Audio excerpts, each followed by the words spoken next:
So parents hosting foreign exchange students will soon have to face background checks. That's true.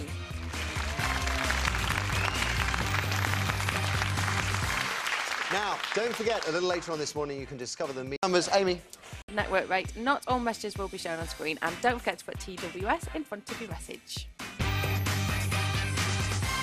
First, though, something we touched upon yesterday, the relationship between adults and children, more specifically, I would say, between blokes and children, and whether or not it's changed in the past 15 years. We're wondering if a raft of new measures designed to protect kids have driven a wedge between us.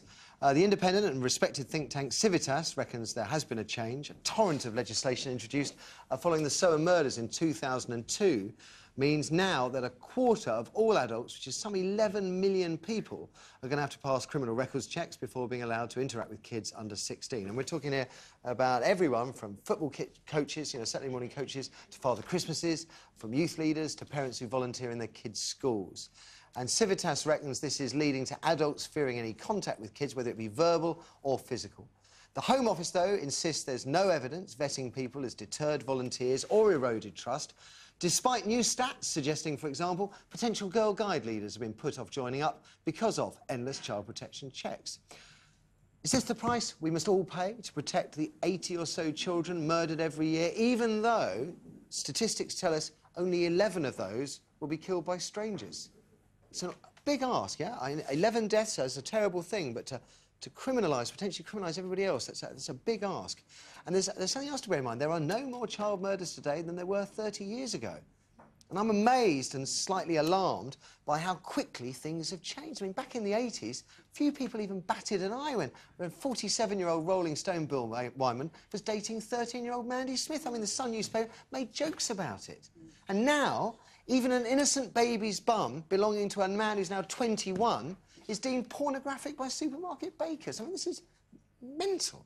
Is there a wedge developing between adults and kids, David? Let's go back. There really is. And the other thing that I would say is that we've lost completely any relationship to common sense. It's like we are so afraid, so fearful of any kind of action that we take being misconstrued towards children. Well, you said yesterday, repeat the story about if you saw a child fall over. If I saw, well, I would walk through the school playground with Carrie, and if I saw a child fall over, say, can you go and pick her up, or can you go and pick him up? Because I'm a man. If I go and pick him up, even if he's howling, somebody might say, what were you doing with that Inappropriate touching. Inappropriate touching. You know what? I even heard a story yesterday of a child being hit by a swing in a park, surrounded by adults. His parents had gone off to get an ice cream, and everybody was afraid to go and comfort this little 4-year-old. Now, I'll go with you. I think there's been a massive change. The next part of the question is it a price we have to pay to protect those children that are killed? I think that what we have is over-regulation and over-sensitivity, because,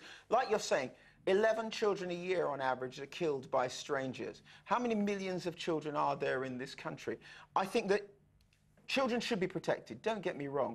But there's an old saying, it's an African saying, it takes a village to raise a child. Absolutely. And what we're doing more and more with this kind of legislation is taking what's the nuclear family and making it smaller and smaller and smaller. So that only parents now feel comfortable directly relating to a child in any kind of physical way.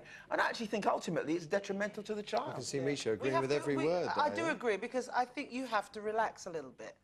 But it's very difficult, you see, because if you're a social worker or whatever, your job is to weed out, you know, evilitude, to spot the children that are being abused. And every time you fail, you're stuck on the front page as lousy social workers, cocked up again, here's what I was going to system. say. It's balance. I do think that the people who are in charge of children must be vetted. No doubt. Including Saturday morning football coaches? I think every single body, I'm sorry, well, a director's saying, so a group of parents get together, say, we want to do a kick around on Saturday down the park, right? So each dad takes it in turn to turn up on a Saturday morning and manage a team of maybe 11 or 20 kids. And you're saying they've all got to be vetted. What about trust? What about one family trusting another? No, but can I just say, it's not just about children being killed. There are thousands more children that are abused. Yes. And people don't know about it. And it's usually the person that you would never think. So it's in that regard, everyone needs to be vetted. I will say that trust, blind trust, is a virtue.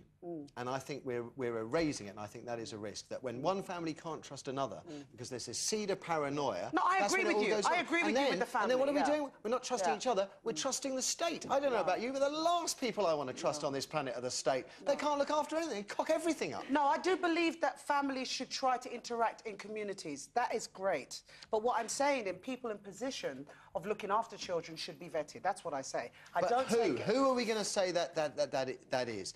I can see a scout leader who takes children away camping for a week should be vetted. Absolutely. A group of dads on a rota doing a Saturday morning kick-around, I just don't see no, that's different. That's different. As I said... They've got to be vetted now. And you think, Gail, I know you feel quite strongly they should be vetted, yeah? Well, I think... No, if it's a group of families that were being there and it was football and something, I would be there with my daughter if she was playing football. I think all families would be there. They're not on their own with this one person. I didn't realise that you meant, like, your neighbours were going to get vetted. I thought you meant just people that get to take... Strangers. Because I actually know two people who joined organisations when they were children, and not saying who or where or anything, but they both had odd behaviour happened to them by the person that they were supposed to trust. No one said anything. Obviously, they told me now, but nothing happened to these people. And that's what I think, you know, all these people that you say, any sort of groups, things like that. But if do you think there's a wedge, though? Do you think we're actually, you know, when we were talking about the stuff yesterday, that I feel awkward when I'm asked to do exercise by a children's school, or when my godchildren are climbing all over me and a foot goes down between my legs, I feel I've just got to get rid of the child. But it is worse for a man, but I found a little girl who's wandering around the supermarket once, and I took her by the hand, and I was wandering around trying to find the mum, and the mum came running and literally grabbed her off me. Like you were going to abduct her. And I felt terrible, and I thought, I'm trying to find her mum. But, you know, everyone's on edge these days because of the media. It's the media. The media's gone mad. And so every story, it's not just you read about a story, it goes on for weeks and weeks, and why has this happened, and why is this that, and then everyone goes mad. You think about Madeline, all of those cases, they've created this fear. I'll tell you something that goes beyond that, Matthew, very quickly, and that is that there are so many people now who are going for psychotherapy or counselling in their 20s and 30s and saying, my parents abused me, when maybe they did, but probably they didn't. Well, I mean, there is even that fear for parents. We don't know one way. The trouble is we don't know one way or the other about that. No. Let's throw it open to you guys at home. Is there a wedge between children and adults? Is it a wedge we just have to put up with, the price we've got to pay?